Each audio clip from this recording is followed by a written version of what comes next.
Sid! Oh, your new companion appears much more formidable than your uncle. Should I be worried? You haven't been introduced. Jill. Clive has told me much about you. All lies, I'm sure. Your Stolas said that Dalamil has a bandit problem. Indeed. Although, you're a little late. They left with our food and guild days ago. Any idea where they went? The desert's a big place. Your guess is as good as mine. But the fact is, I have more immediate concerns. What did you say to me? What did you say? As if by magic. Let's just say we've yet to reach a consensus about how to solve Dalamil's little problem. And at this rate, it won't be the actions of the bandits which prove to be our undoing. It will be our own. I've tried reasoning with the dissenting parties, but even the Desert Hare has limits. Perhaps we could talk to them. What makes you think they'll listen to us? What makes you think they won't? She makes a fair point, Sid. And you won't have wasted much of your precious time if you fail. They're just across the courtyard.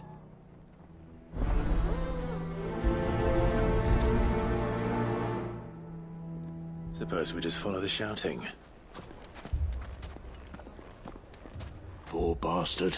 Couldn't run because of the weight of his load. Still, better a branded than one of us.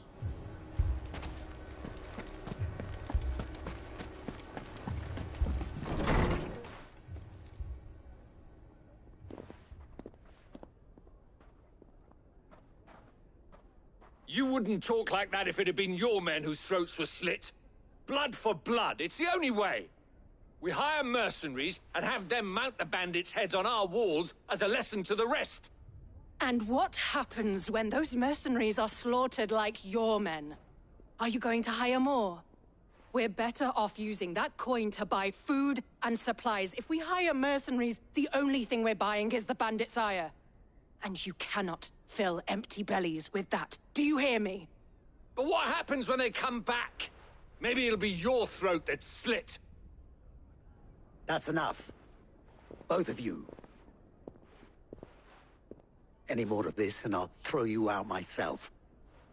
Come back when you're ready to talk like adults.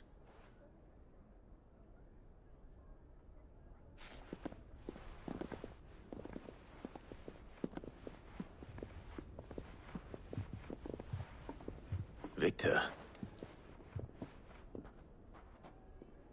What's he doing here?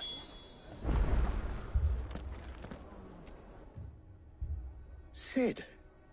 And Lady Jill. What brings you here? I was about to ask you the same thing. Costness is in chaos, and the markets have all but ceased to operate. The Briar's Kiss here in Dalamil is the only place I can reliably obtain supplies. I was here to do just that when Master Lubor told me of his troubles. He thought I might be able to talk some sense into these fools.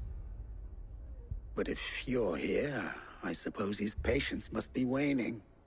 Who are those people? Those were the thorns in Lubor's side. And the reason this place might be headed the same way as Costness. It's these accursed skies. The darkness is enough to drive a man to madness. Or an entire city, for that matter. We're still working on the skies.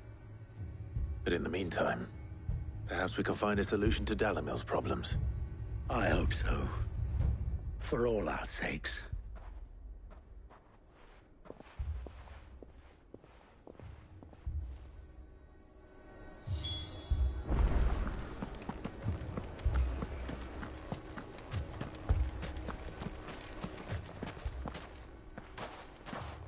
So, you see my predicament? What I saw was a room full of people who were angry and afraid. And with good reason by the sound of it. But if left to smolder, that anger and fear could set the entire town alight. My thoughts exactly. What to do? Both sides wish to protect their homes and livelihoods, if only they could agree on how. But as long as they are divided, we are vulnerable. And if there's one thing bandits like, It's an easy target. What would Sid the Outlaw suggest? Well, if it were my namesake, he'd let them choose for themselves, and be on hand to pick up the pieces when it all went wrong. That sounds like a recipe for disaster. A recipe for disaster is precisely what it is. But perhaps that realization would be enough to make them question the ingredients. While it's plain neither Conrad nor Natalie will countenance the other's proposal, it may still be possible to make them doubt their own. Before presenting them with a third option. And that would be? To pool our resources and save the city ourselves. Why fight each other? When all that fear and anger can be directed at the bandits. It appears we have a plan of action. Victor, pay Conrad a visit. See if you can't convince him of his folly. I'll speak with Natalie. As you wish. Your faces are not well known in this town. That may prove useful. Don't worry, Victor and I will do most of the talking. You need only play along. Play along. What he means to say is yes.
Picture it, Conrad. Your own city guard, with you as captain. Me?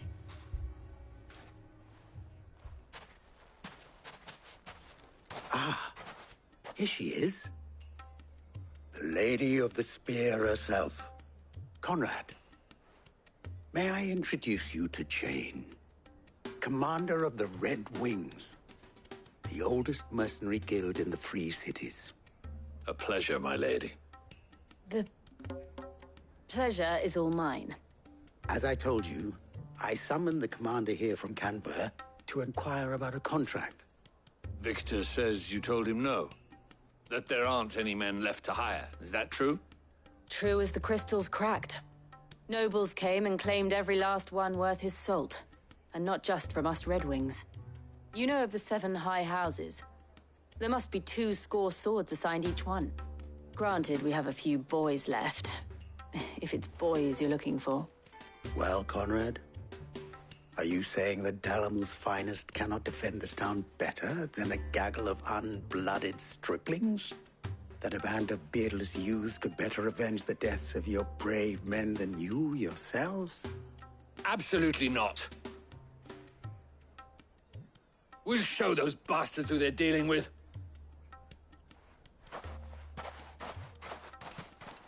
I can't believe that actually worked. Conrad's not what you call the brightest candle in the crypt. And there's a reason why I had you do the talking and not Sid. Well played, my lady.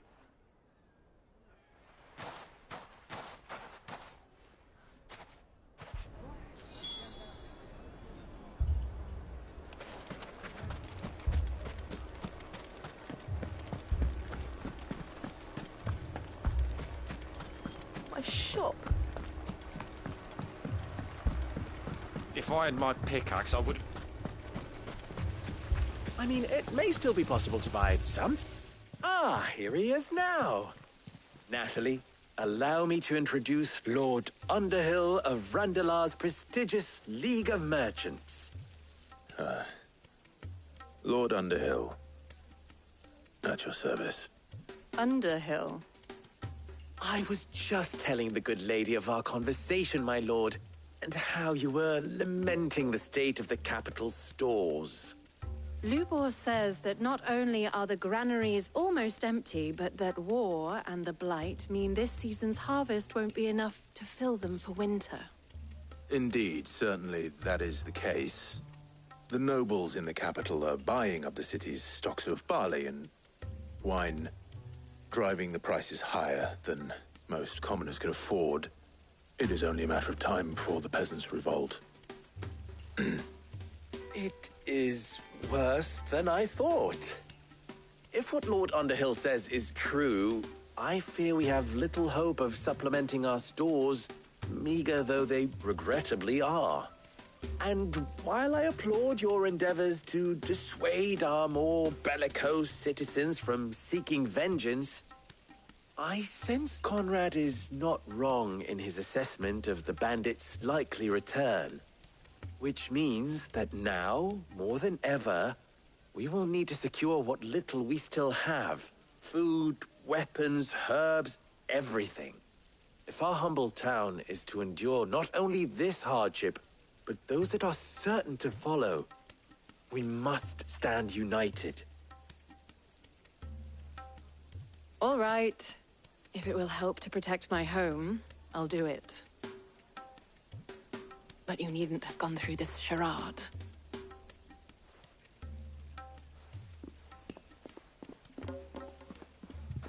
Thank you, Clive. Your performance was nothing if not workmanlike. She saw right through it. I didn't say it was good, merely that it produced the desired effect. Now, my scouts should be returning shortly. Meet me back at the Briar's Kiss, and we shall see what we face.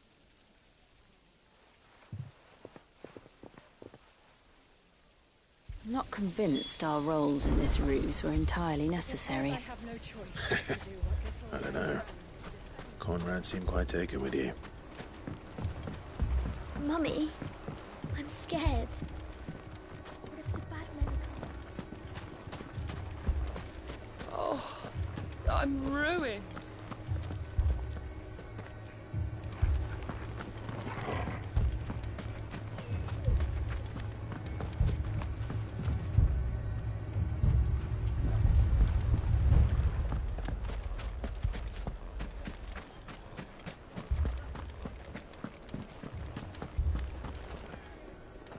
Good news, Sid. Both Conrad and Natalie have somewhat gracefully accepted their new roles. With time, they may even learn to. Time no longer appears to be the luxury it was before lunch. I take it your scouts found the bandits. Technically, it would be the bandits who found my scouts. It appears they march for Dalimil as we speak. All of them. You're not serious. They don't just want food, they want the whole damn town.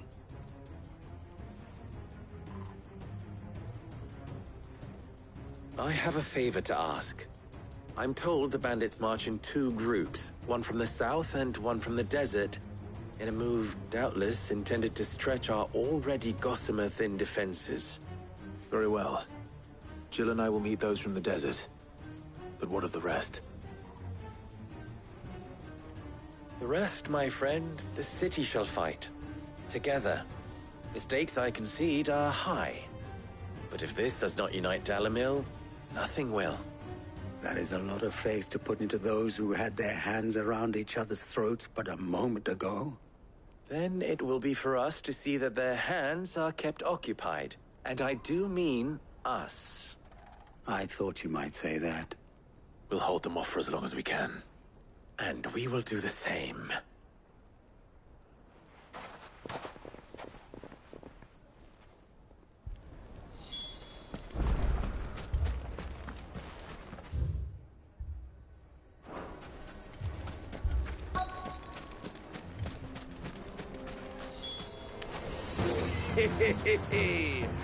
The women folk have come to welcome us.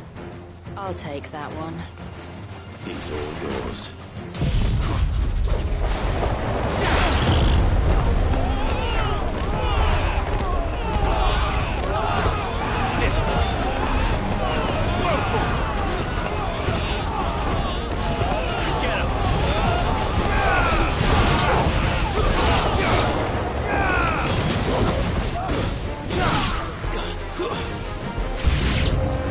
They mean to overwhelm us.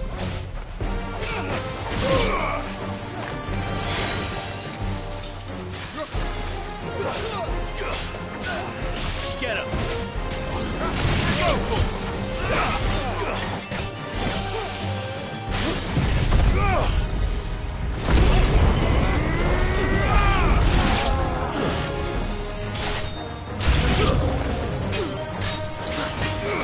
Over here!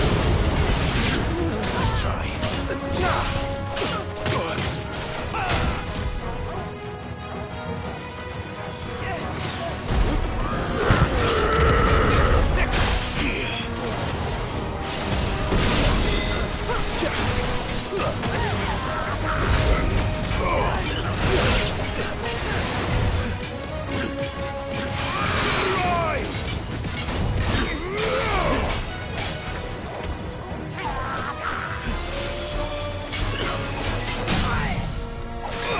Over here!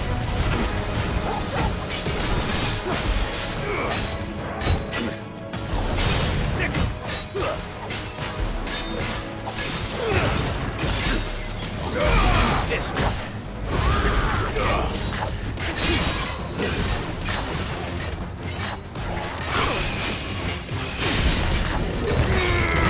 Over here! To me, boy!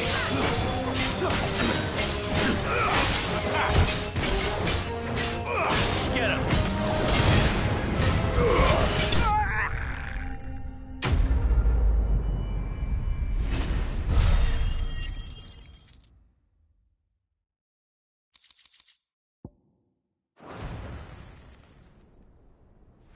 The townspeople. Could they have held out? I don't hear any fighting. What do you think? That we should hurry.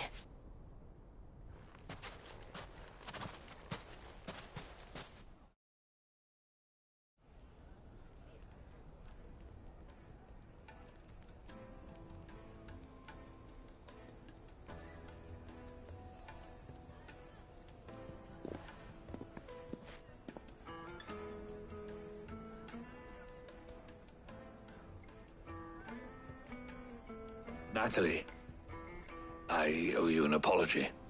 You did well out there. The inn would have been lost had you not held the line. Without you, there would have been no line to hold.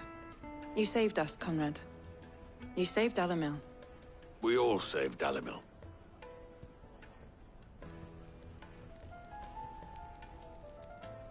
Conrad seems to have had a change of heart. I'd say they both have. I take it from your presence that our visitors from the desert won't be joining us either. Pity. The plan worked, Sid. Granted, it only took an army of bloodthirsty bandits at our gate. Calm now, Victor. Why quibble over the details? We are united, and that is all that matters. As for you, Sid, you fight considerably better than you act. I'll take that as a compliment.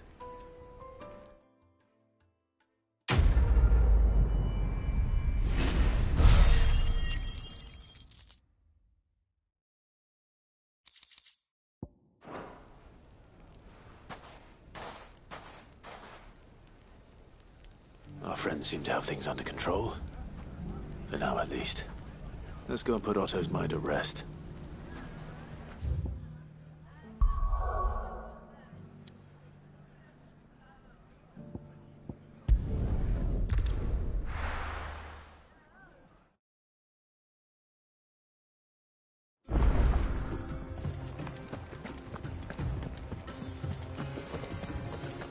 Did you see that? Tell me you saw that.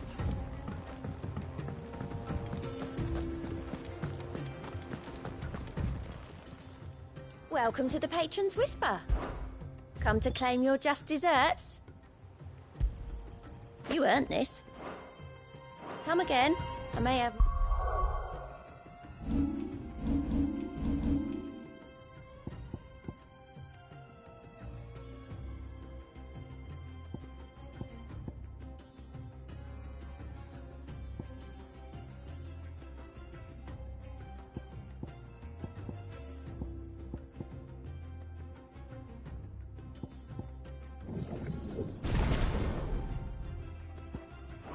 for ya.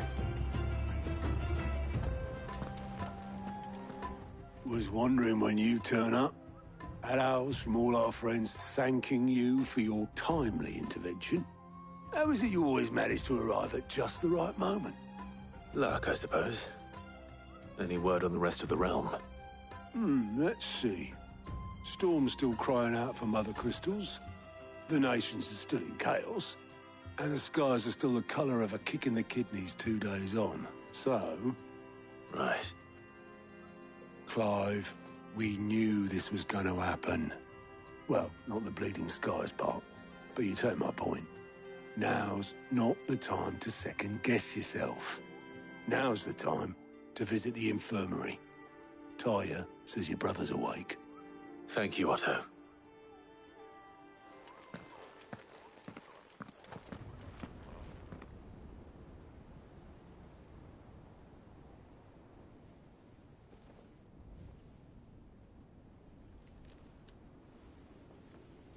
So it was not Sylvester, but Olivier who served as Ultima's puppet.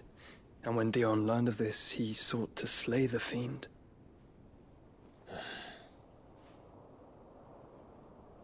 Only for his father to take the spear that would have freed him. Enough to drive a man to madness. Small wonder he hasn't stirred. I would be afraid to wake.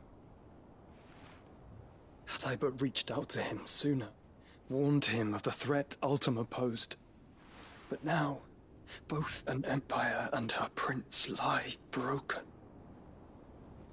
Joshua, what do you know of Ultima?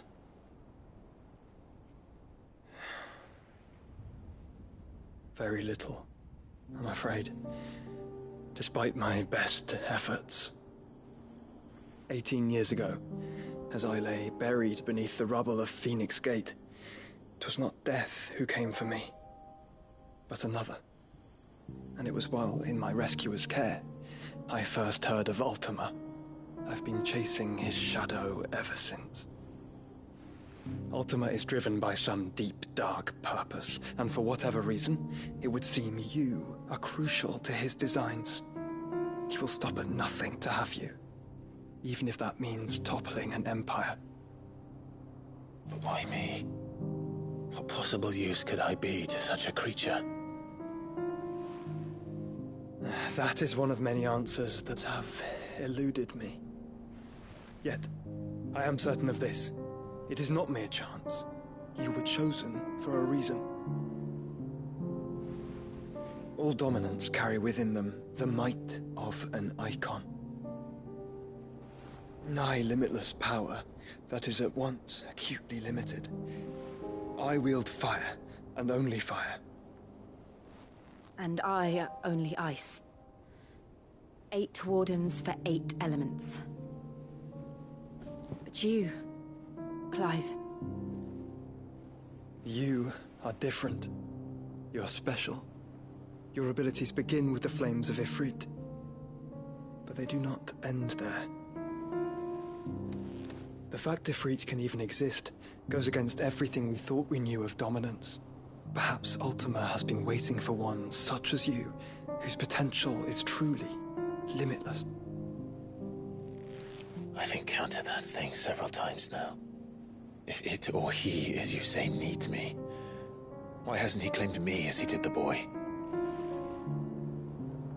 Were I to hazard a guess, I'd say the two of you are somehow incompatible.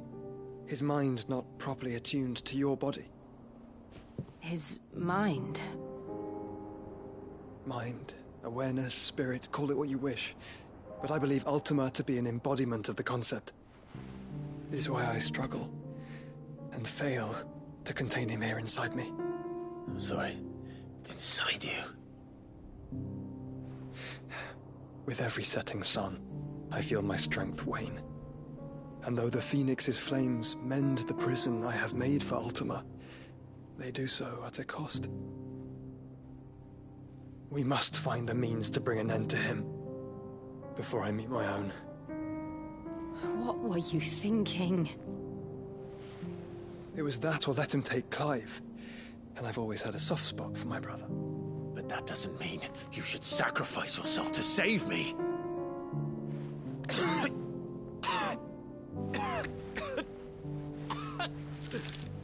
Joshua. Clive, it's Gav. There's an army of Akashic at the gates of Canver.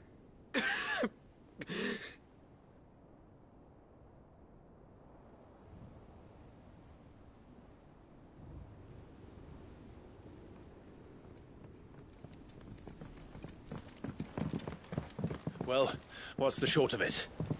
It's all Tyre told you. The capital of the Free Cities is under siege by an army of monstrosities. The City Guard are doing their best to stem the tide, but numbers ain't on their side. What of Lord Byron and Mid? Were they able to escape? No, but they're all right for now. They're hiding with Gav at midship. We have to get them out of there. And we shall. Otto, prepare a Stolas. Tell Gav to stay exactly where he is. Understood. Vivian, what's the swiftest route to the Free Cities? That sounds like a question for the map. Look here. This road, through Tabor, should provide the least trouble. Good. What a coincidence. Tabor is exactly where I'm bound. Joshua, bed is where you should be bound. You don't think I told him the exact same thing? Were Tyre not such a talented healer, I would surely have been inclined to agree. But, thanks to her ministrations, I feel I may safely rejoin my attendant, who was to wait for me in Tabor if we became separated. All right, we travel together. Clive! If he stays close to me, he'll be fine. Thank you, brother. I'll look after him.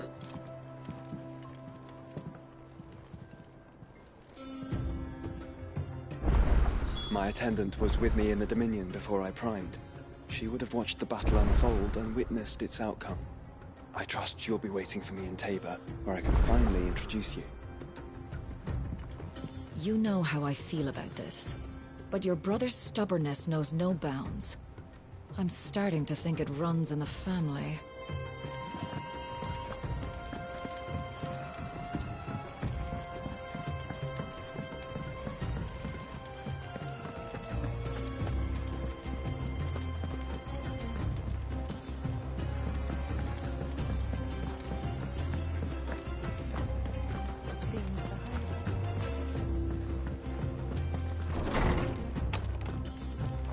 Is a storm coming, Sid?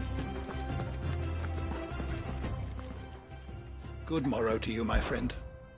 I don't believe you've read this particular chapter before. You wish to study the tomes? You are always welcome, Clive.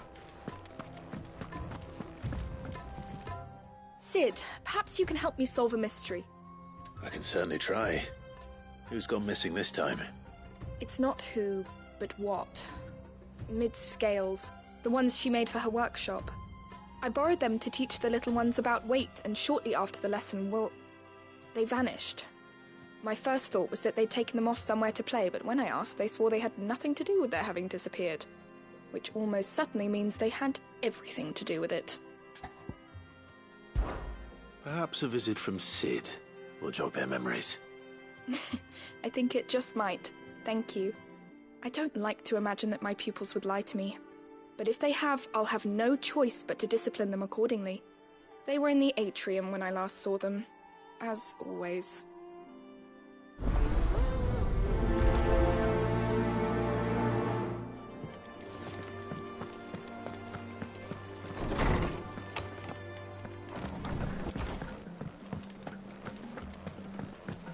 Oh, that blasted book. Sid! Look what the Cursebreakers brought back from Dalmekia. Said they were all the rage in Dalimil. Looks sort of funny if you ask me. I'll be damned. Have you had one before? Something smells good. What are we having? Bombs! And they are good. You should try one.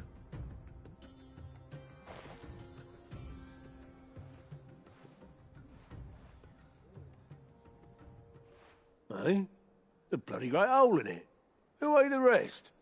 It's supposed to be hollow, silly. Haven't you ever seen Drake's Fang?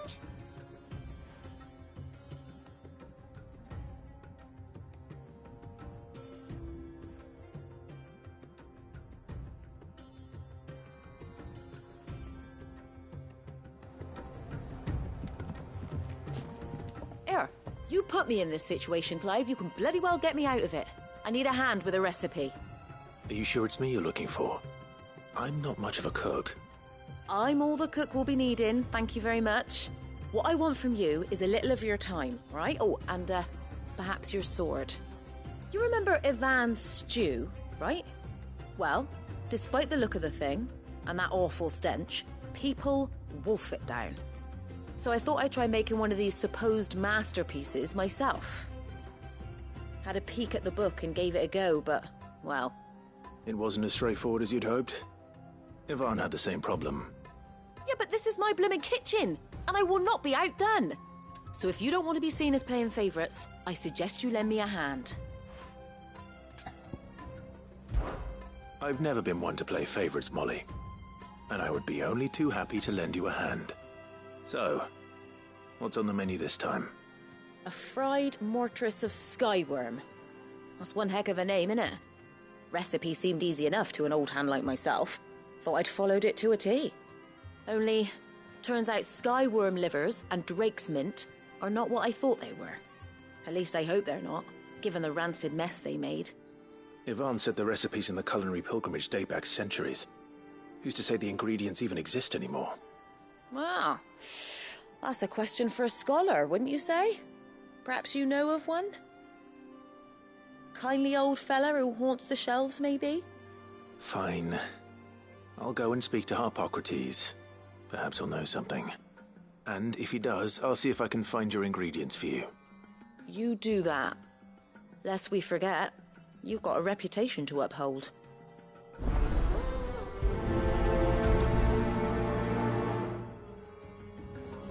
Seems the hideaway's lost its appetite.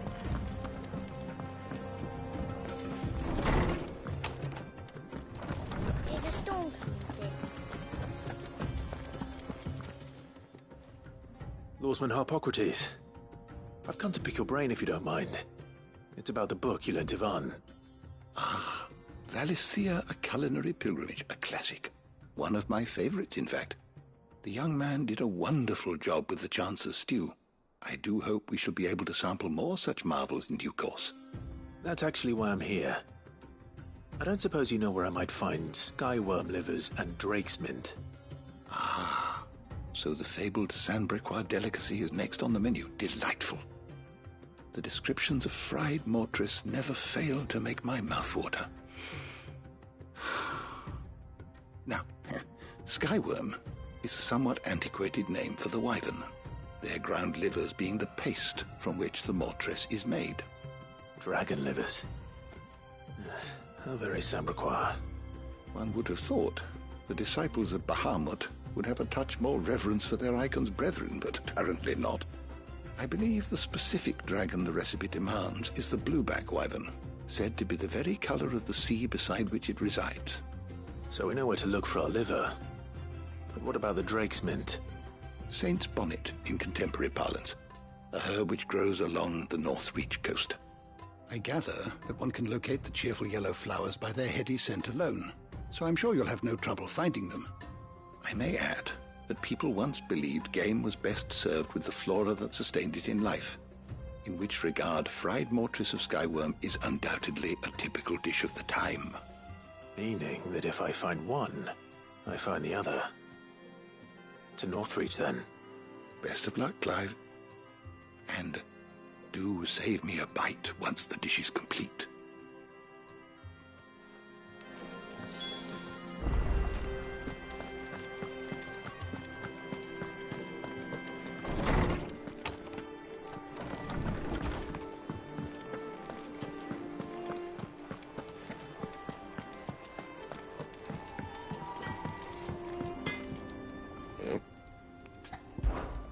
What do you want?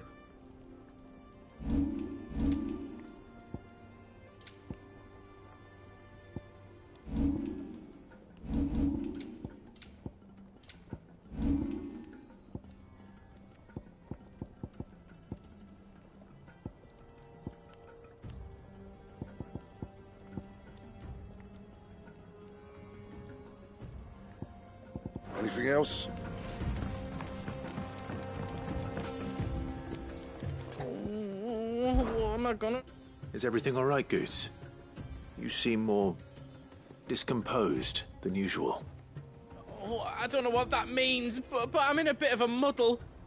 Oh, I think Nan might be in trouble and she's... It's all right. You can tell me.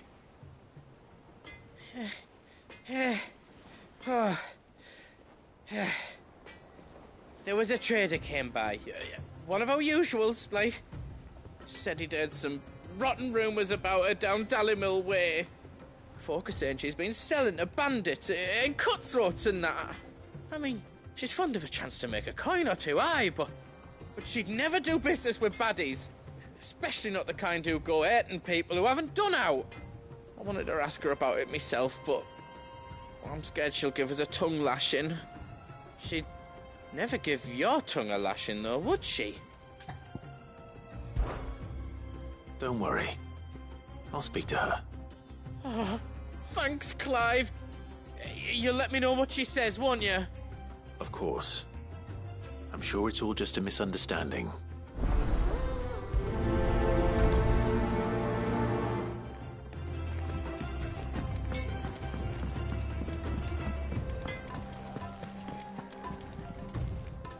Lady Karen. How's business? Not nearly as foul as the weather. You're doing good trade, then? Both in and Out of the hideaway? Can't complain. Wait. What exactly are you getting at? Not once in 5 long years do you pay my affairs half a care, but here you are today, raking me over the coals like a bloody popoto? Just asking. Out of interest. All right. I'm here because I was told that certain rumors have been circulating about you selling weapons to brigands. Oh, are ya? And who was it who knows me so well as to tell tales of my evil exploits? I didn't exactly hear firsthand. All I know is that someone in Dalimil has been spreading word to that effect. And what? You believe it? You think I'm profiting off the blood of innocents, do you? Look, I've done things I'm not proud of. Might be there were a time when I turned a blind eye to the wretchedness of the world so I could line my pocket. But that woman is no more. And you'd know that if you'd ever paid the slightest bit of notice. You're right, Lady Karen. I apologize. It was wrong of me to doubt you. No, it was. Now, I reckon you've got better things to do than pointing your do-gooding finger at a poor old woman. Of course. Good day.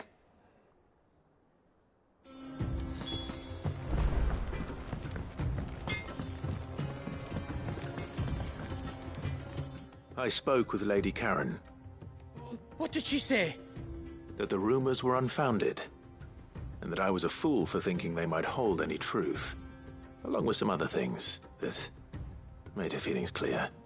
And while it sounds like she may have done things she regretted in her past, she says those days are behind her. Oh, well, that's good. I knew Nan wasn't caught up in out bad. But why would people say she was? What did she ever do to them? It's not right.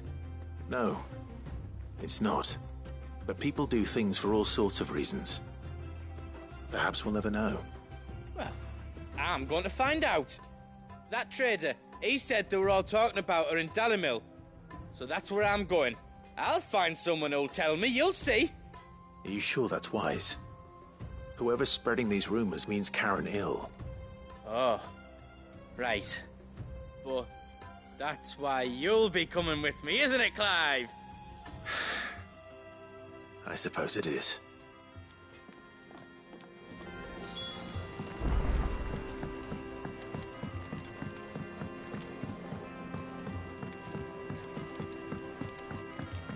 I heard the Emperor was impaled on his...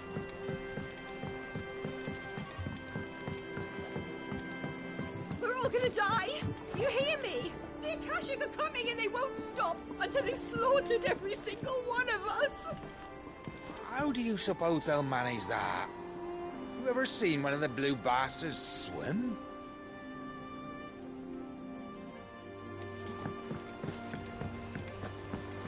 What do you reckon we should do? I say we should just tell Miss Shirley. You'll get us all straight. I'm telling you, I can fix them.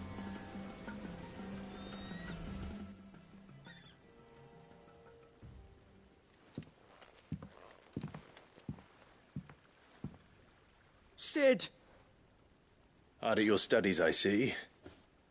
And what is that? It's not a set of scales, is it? No. Of course it isn't. Well, not anymore, it's not. Oh! And just how long hasn't it been one? We're sorry. But we didn't break them. We dismembered them. Just like Miss Mididol showed us. Miss Mididol? And why would she have you dismembering her creations? Because that's the only way to become a ninja-neer. Miss Mididol said, the best way to see how something worked is to take it apart and put it back together again. Well then, your work is already half done. Carry on. About that. The taking apart was easy enough, but it's the putting back we can't work out. Speak for yourself. The heavy thing goes at the bottom. Then...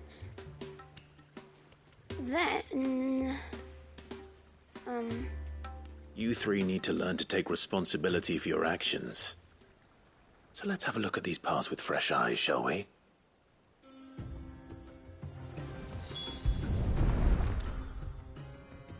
All right. Everything here was once part of Miss Midadol's scales.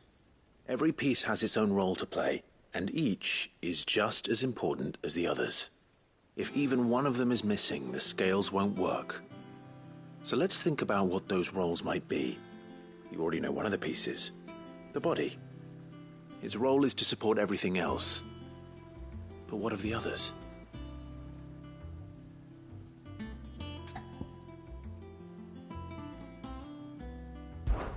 This is called the arm. Why do you suppose that is? It doesn't look much like an arm. You're right. It looks more like a wing. Like a chocobo wing! You've ridden a chocobo before, haven't you, Sid? Will you teach me to ride one day? I'll think about it. Now, what do arms do? Hold things. So wait, maybe this arm holds things too? Good thinking. You're on the right track.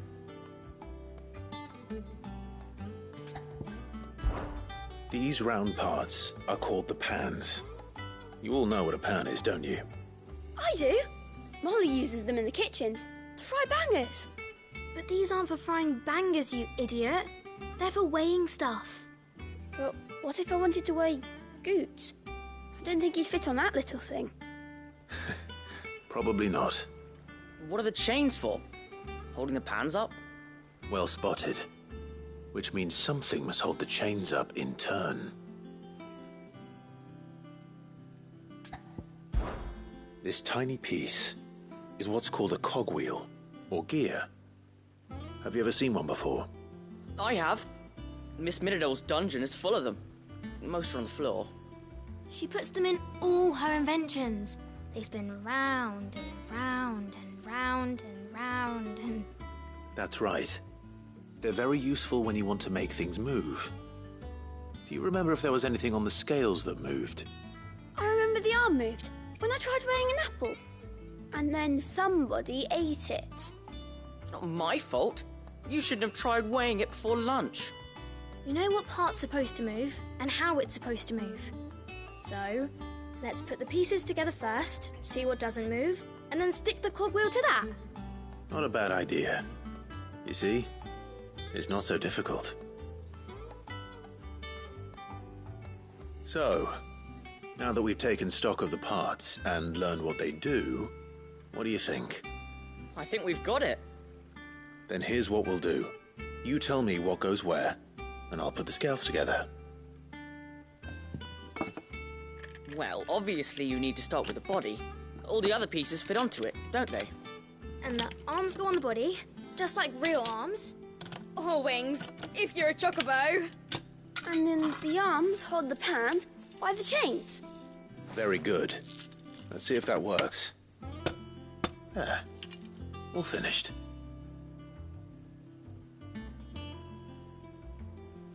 Yes! We did it! Well, with Sid's help. Oh, I just put the pieces together. It was you three engineers who showed me how. That's right. We're Miss Midadol's hares.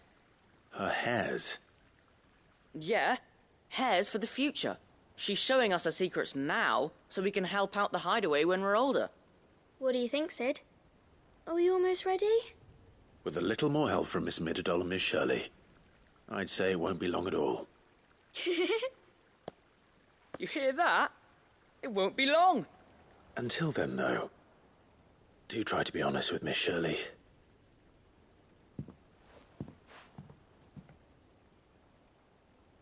Hey, look! We never used the cogwheel. You don't think Sid forgot about it, do you?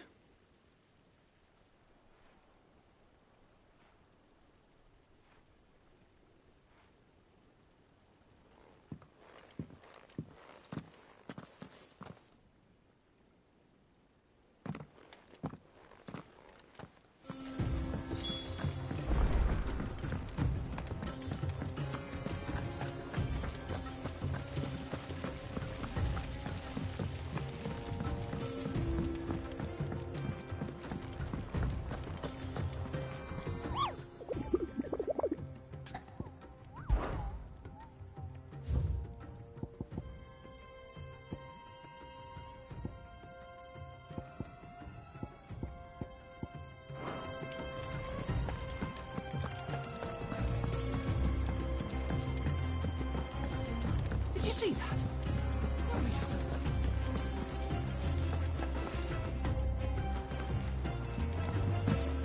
There's barely been a shipment in since the skies started boiling. A few more days without a visit. And we'll have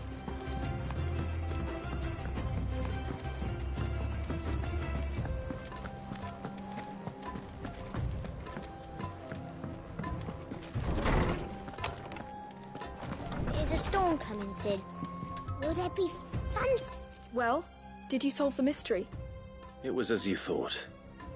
The children had the scales, or the parts of them at least. They dismantled them to see how they worked. Oh, no, Mid will have my head. Thankfully she won't. This might even have been her idea. Although I was the one who ended up teaching the lesson. I'm so sorry, Sid. I know how busy you are. I shall see that the children are properly punished. Please, there's no need. Mid seems to have taken the three of them under her wing. She's even calling them her heirs. She'd have them follow in her footsteps. And her father's. I see. Sid, do you know why Mid has been spending so much time at the hideaway of late? She told me it was because her studies have been interrupted by events in Canva. Is that not true? No, it isn't. The university offered her a commission. In exchange for full tuition, room and board, they asked her to oversee the design of several new war engines. To anyone else it would be an opportunity, but to Mid, who lost both her parents to war, it was a bitter pill. One she was none too keen to swallow. But that should come as no surprise. She's only ever cared about bringing people hope. The very last thing war can be said to do. Which explains her heirs. She's working to give them a better life. And so should I. What's the odd engineering lesson? Ah, you've given them far more than that. And I'm sure they're very grateful.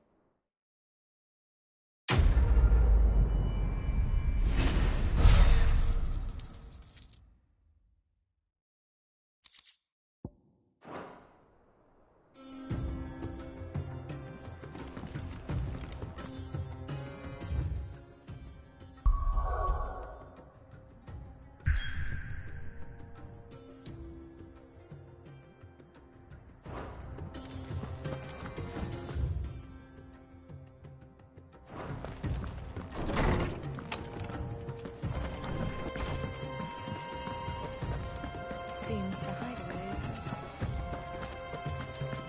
Did you see the pair that got hauled into tires?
Rutherford.